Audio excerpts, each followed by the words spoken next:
Hey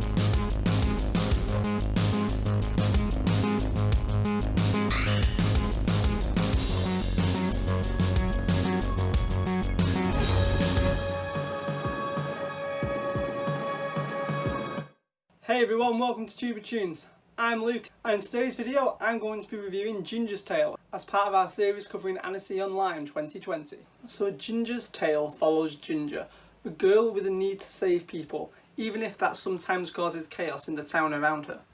As well as the guy she likes, Potter, a potter, who one day dreams of finishing the fountain that his great-grandfather built in the centre of the town. At the same time, the town is ruled by a beautiful queen who is secretly an old hag and must use the power of a magical flintstone which produces coins made of precious metals that, when consumed, allows her to regain her youth. When the queen loses possession of the flintstone, it finds itself in the hands of Potter, who at first attempts to use the flintstone to solve all his financial problems.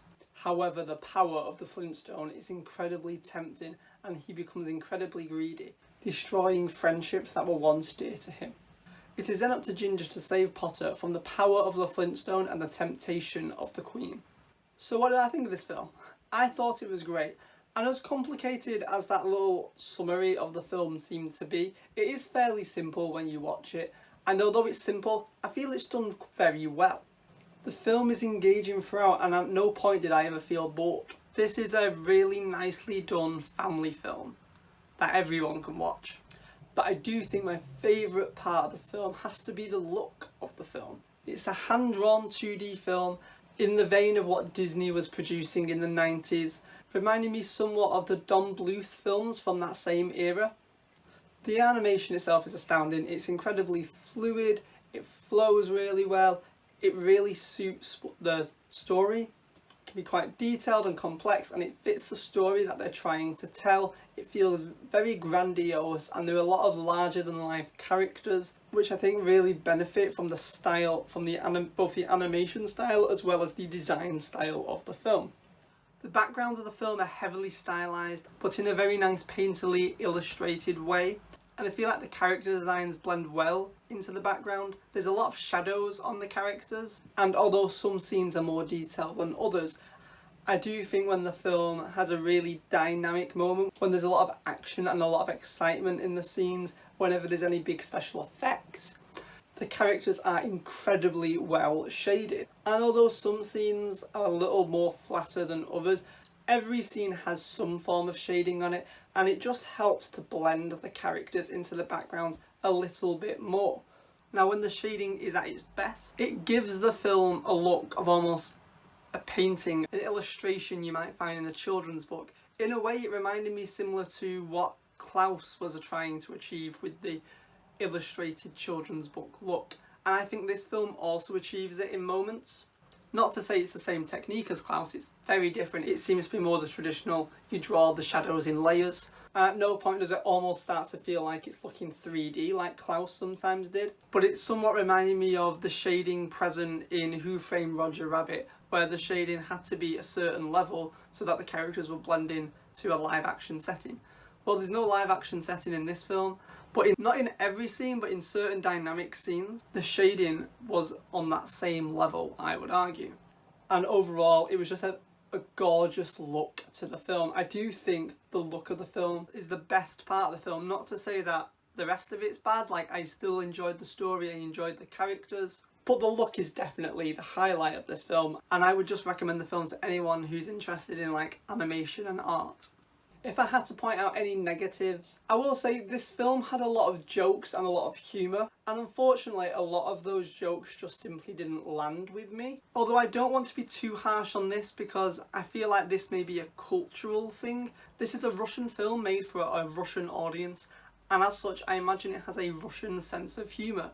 And unfortunately the sense of humour this film required just simply wasn't a match with mine, and so I don't really want to take off too many points for that. Humour is incredibly subjective and it may just be a cultural difference, but it did get a few smirks out of me, so I'm not saying the humour's bad, it's just not my style of humour.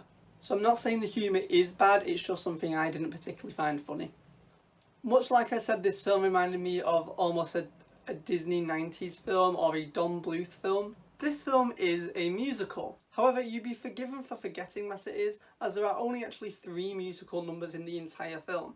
And as such, whenever one appeared, it was sort of like, oh yeah, I'm watching a musical. Kind of forgotten about that. In a way where it almost did take you out of the film. It didn't feel natural because it was so sporadic between them. I feel like to have a true musical where the songs feel woven into the story, you kind of need to weave them throughout. Perhaps if one of those songs was at the beginning of the film, it might have felt more natural. But by the time the first song played in the film, a significant amount of the story had already been told. And I was like, oh, is this a musical? And then it was so few and far between that by the time we got to the second and eventually third song, again, I'd forgotten that I was watching a musical. Not to say the songs were bad. The songs were good, they were highlights, and although I wouldn't say they were necessarily heavily involved in the story, you could probably take them out and the story would remain the same, which isn't necessarily what you want from a musical song. They were still great set pieces, it was incredibly well animated. You knew whenever the characters were starting to sing that you would have a feast for your eyes to see. There was a 4th song in the film as well at the close, but it was just a generic pop song, similar to how most animated films end. And it just would have been nice that if they were going to do a song there, why not make it a musical number, have a big finale? Again, it's not a major problem, but it was something that stood out. You have 3 musical numbers and then 1 pop song. It probably would have made more sense if there was at least 4 musical numbers. But I still think you needed to up the number to about 5 or 6, put a few more near the start so that it felt less jarring when they eventually did start singing. Overall, I really like this film. I think if you have some older kids that aren't going to mind reading subtitles, I think this is a great idea to stick on for them. I do think this is a film that parents can enjoy with their kids. That basically means anyone of all ages can watch it. I wouldn't recommend it for little kids solely for the fact that they would have to be reading subtitles. Although unlike the last film, I have no problems with the subtitles. In this film they were professionally done and I didn't notice any problems with them. So yeah, overall I'd recommend this film. I really enjoyed it and I'll probably watch it again. So have any of you seen Ginger's Tale? Let me know what you think. Are there any other films you want me to talk about from Annecy? If you enjoyed this video and it helped you decide whether or not you wanted to check the film out, give us a like and hit that subscribe button and ring that notification bell to let you know the next time I review something from Annecy Online 2020. Thanks for watching, guys. Cheers. Thanks for watching Tube of Tunes. If you want more from the channel, hit subscribe. If you want to keep up to date with what's going on, follow us on our socials. Hope you liked it. Cheers.